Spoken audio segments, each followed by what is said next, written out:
You have no idea what is possibly potentially coming.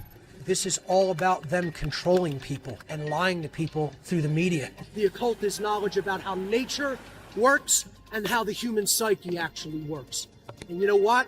Our masters know it perfectly, and we don't know it at all. All that matters is whether you're awake to it and you understand that this is a dark occult. That's what all politics is. That's what the mainstream media is. But unfortunately, people are so brainwashed, so indoctrinated, that sometimes we have to take it there in a stepwise progression.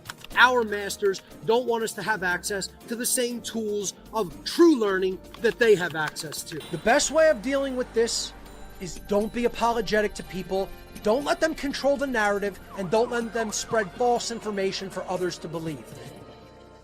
Fear is not just the mind killer, it is the soul killer. I'm here to speak 100% hardcore truth, no matter who it offends, and I'm going to do that. I think if you're being honest with yourself, you understand the propaganda of the media is working way better. And, you know, we need to put our own propaganda out there. That's what speaking the truth is. It's a form of propaganda. It is saying, I am attempting to influence your mind toward the right way of thinking. And there is a right way of thinking and a wrong way of thinking about all of this stuff. Absolutely.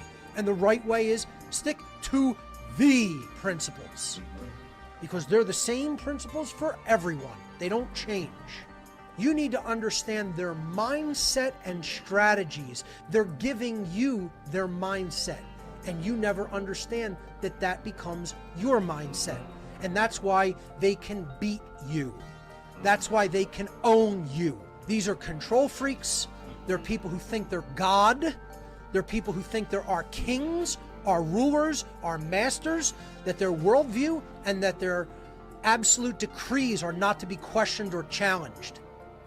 And we have to understand their mindset if we're going to defeat them. Many, many, many people still, as yet, do not comprehend or understand that what lies behind the ostensible rulers, the ostensible politicians, the ostensible structures of power are dark, occult, social engineering, mind controllers. And it doesn't matter if you know their names personally, folks. Understand their belief and their mindset, because they are the ultimate enemy behind the scenes. And the secondary enemy is the people that they have brainwashed into their worldwide cult. The official, quote-unquote, official narrative of the master class is not to be questioned by the members of the slave class. That's it. The slave class average population is to listen to and accept the official narrative put forward by the ruling class. And that is it. If you don't agree with our narrative, you become a pariah, you become persona non grata, you become someone who we will conduct violence upon you by saying you cannot do any of the rights, you may not perform any of the rights that you used to be able to perform unchallenged and unhindered. We are going to hinder you in the performance of those rights, because now the world is different and this is the new, quote, normal. We are in a state of duress worldwide. Not only the duress of the state telling you you must obey its dictates called laws, we are in a state of duress with now the average golem, the average zombie, telling people you must accept and propagate the narrative of the ruling class, and you may not challenge it. And if you do, we're going to shut down your access to media content delivery platforms, and you'll be deplatformed. And that's the taking away of our First Amendment protected natural law right to freedom of speech. And that's a very dangerous proposition, folks, to tell people you must agree with my cult belief system, and if you don't, we're going to deplatform your freedom of speech. The best way of dealing with this is don't be apologetic to people.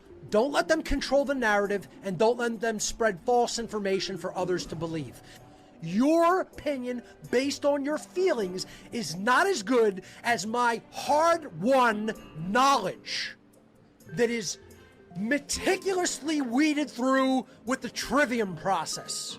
So you're not going to tell me I don't know what I know and you have a better understanding based on your opinion given to you by known liars.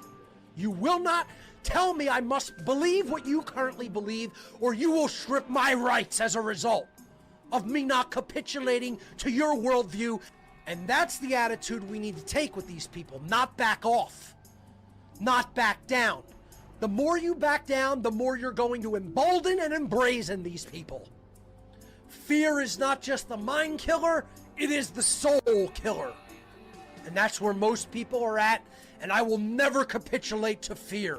It is the force which shuts consciousness down and prevents it from evolving. No fear. Or if you even have any, move forward with right action in spite of it. And the universe will come to your assistance. Most people do not understand that principle and are not acting in that capacity. And that's why we're losing, because we don't have that level of courage, even in the truth community. If everyone had my level of courage, there would be no tyranny. We would be free now. The problem is we have not worked upon ourselves significantly enough to develop that level of required courage. And that's the problem. Stop lying, especially to yourself. We have to look in the mirror and be honest about where we are at on the spiritual path and in our understanding of the dynamics of natural law, and then we have to be honest with others.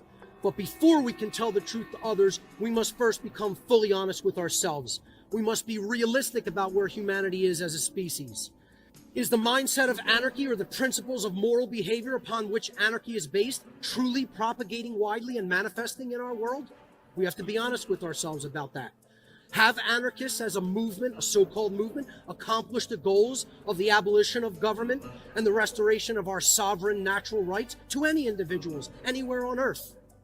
And if such factors are the genuine measurements of a successful outcome for such a movement that we claim to be part of, and they should be, it is not about just setting an intention. It is about achieving the goal. Otherwise, why bother to do anything? Okay? Those should be our measurements for a successful outcome. Then I have to be honest with myself, and I must be honest with you that our movement thus far must be assessed as a failure. Thus far. There is still time to turn it around, however, otherwise I wouldn't be saying a word. So where do the dark occultists, the sorcerers of our world, the mind manipulators, the social engineers, where must they control this process from? They have to control it from the base level, from the level of available information. And that is why they must hide the true knowledge of how freedom works and or dissuade you from looking into it by calling it it's evil. The occult is knowledge about how nature works and how the human psyche actually works. And you know what? Our masters know it perfectly, and we don't know it at all.